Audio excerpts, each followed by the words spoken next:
Hi, welcome back to my channel, Beautiful Minutia. If you're new here, my name is Tiffany, and today I'm going over my November TBR. So even though I'm going to be mentioning quite a few books today, I am actually having a much smaller, concrete TBR this month. The past few months, I have just gotten overwhelmed by read-alongs and buddy reads on BookTube and just wanting to read all the things. And so last month it finally kind of caught up with me and I hit a big reading slump and tried to read way too many big books in 1 month. So there are a few books that I am going to complete that I started last month, but there's quite a few books from last month that I didn't even get to. Once I do my October wrap up, you'll see more of those. But in the meantime, the two carryover books from last month are Bleak House by Charles Dickens. I actually am squeaking my way through here. I have less than 300 pages left of this 900-page book, but when I'm filming this, there's still 3 days left, I think, in October, so I really doubt that I will finish it in time. We'll see, but I have a really good feeling this one's gonna carry over into November. And then I was also reading Crime and Punishment. I'm not super far in it. The live show for it is the first week of November, so I purposely wasn't prioritizing this one quite as much, but I'm gonna need to do that if I want to finish it by the time the live show starts. This is a reread for me and I'm really enjoying it, so I definitely do want to still get to it. And then I only have two other books. One is a read along and one is a buddy read, and those are the only books that I'm full on committing to this month. So November is NonFiction November, and Christy Lewis from Dostoevsky in Space, Victoria from A Musical Bookworm, and a few other ladies are hosting a read-along of Letters to a Diminished Church by Dorothy Sayers, so I'm really looking forward to reading this one. I have read no Dorothy Sayers so far, so I'm looking forward to reading some of her stuff. She is a favorite author of some people who I share a lot of similar tastes in books with, so I'm looking forward to reading this. I think that she's probably, I could be wrong about this, but I think she's probably more well known for her mystery fiction, and this is a nonfiction, but I'm still really looking forward to reading it. Also, I didn't realize till I was reading the back of this, I knew that she and C.S. Lewis knew each other, but I didn't realize she was part of the Inklings group, so that's pretty cool. And then I am buddy reading Red Rising with one of my subscriber friends, Dia. I have never read Red Rising, and I feel like I'm the only booktuber that has not read this because it's been all over BookTube for forever. And I'm not typically super into sci-fi, so I don't know if I will love it or not, but I do want to give it a try because I know a lot of people really love it. And I actually haven't heard anyone say they didn't love it. So that kind of bodes well.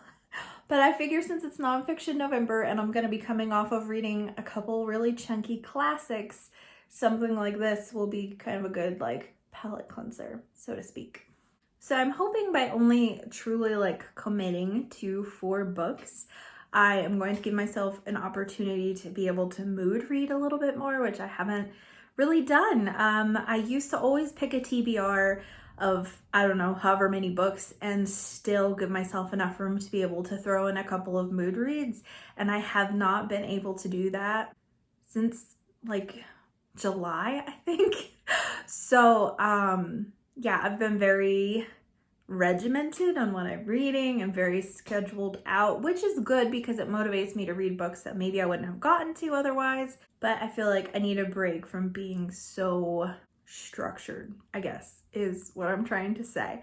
However, since it is nonfiction November, I don't read a lot of nonfiction. You may have noticed that on my channel, and it's something I would really like to change. When I do read nonfiction, it tends to be Christian nonfiction that helps build my faith and stuff like that, because it just feels more useful, or homeschooling books or parenting books.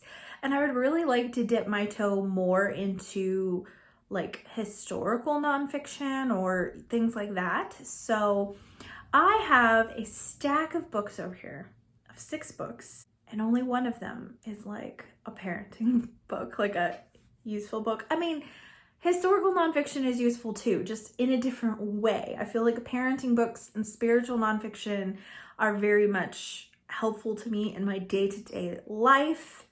So that's why I tend to prioritize those when I do read nonfiction, but I would like to dip my toe more into historical nonfiction. So I only have one in here that is not in that. So I have 6 books here, and I am putting a poll in the description of this video. Hopefully it'll work. I've never made polls like this before, so let me know.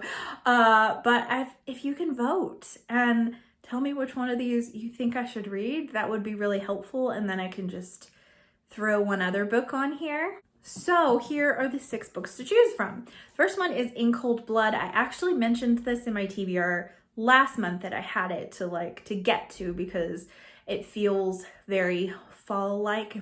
Felt like a good choice for October, but it was kind of like there if I had time for it. It didn't have time for it.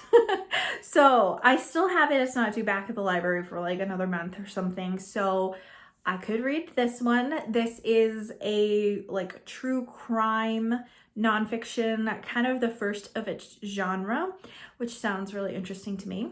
Here's my parenting one. It's Last Child in the Woods by Richard Louv. This is also on my 5-star predictions video. This is basically about how children need to get outside more and how it helps them in, I believe, like biological and emotional ways with lots of like scientific evidence and studies and all that kind of stuff. This book was actually given to me a few years ago and I still have not gotten around to reading it, and I really would like to, so that is on there. I also have this book that I picked up at a library book sale. It's Isaac Storm by Erik Larson. This book is about the hurricane that swept through Galveston in the year 1900, and I think it is like the most devastating storm in American history, if I'm correct. Like more people died during this than any other time because I think the meteorologist at the time, Isaac Klein, he didn't really grasp how bad the storm was going to be, so people were very unprepared for it. I wouldn't say that this is necessarily like a historical time period that I'm super fascinated with, but I've heard amazing things about Erik Larson's writing style. So I would like to read this book for that reason. Plus we have family members who live in Galveston, and so we were able to like look at a lot of the historical stuff surrounding the hurricane there. So there's kind of an interesting attachment. Next is a book that my husband just finished, and it's The Pioneers by David McCullough. We actually have a ton of David McCullough books, but this is the one that I'm like the most interested in reading. I love like the pioneer time period and everything.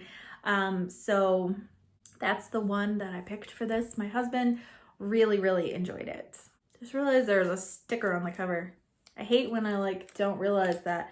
And it's from Walmart, and I didn't even buy this from Walmart. I bought it from Book Outlet. So anyways, Pioneers. Next is a memoir, and this is actually on my 5-star predictions video also, and it's Just Mercy by Bryan Stevenson. Probably all of you have heard about this book because it was also turned into a Netflix movie, and it's a very popular book. Again, a book that I feel like most people have read except for me.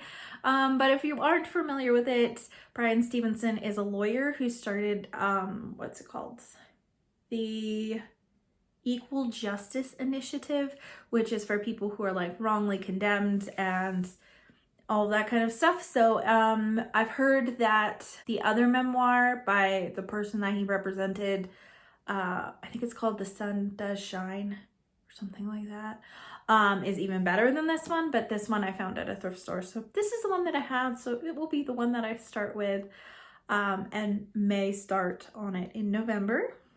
And then the last one is a heavier book, although not all these are exactly lighthearted, but it's Bury My Heart at Wounded Knee. And basically this is about how Native Americans were really mistreated, lied to by the government, and kind of like the history of how that happened in our country. So I'm sure it's one that will be really heart-wrenching and probably make me cry, but I would like to read it at some point.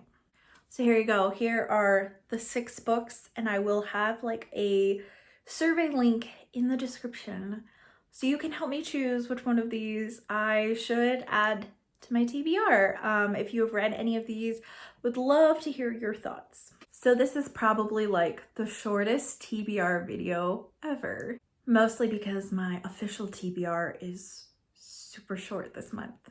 But I'm hoping that will give me the opportunity to finish the books from last month that I didn't finish, and also have the opportunity to kind of read things that I feel like reading and maybe kind of like break myself out of the reading slump that I've kind of been slogging through for the month of October.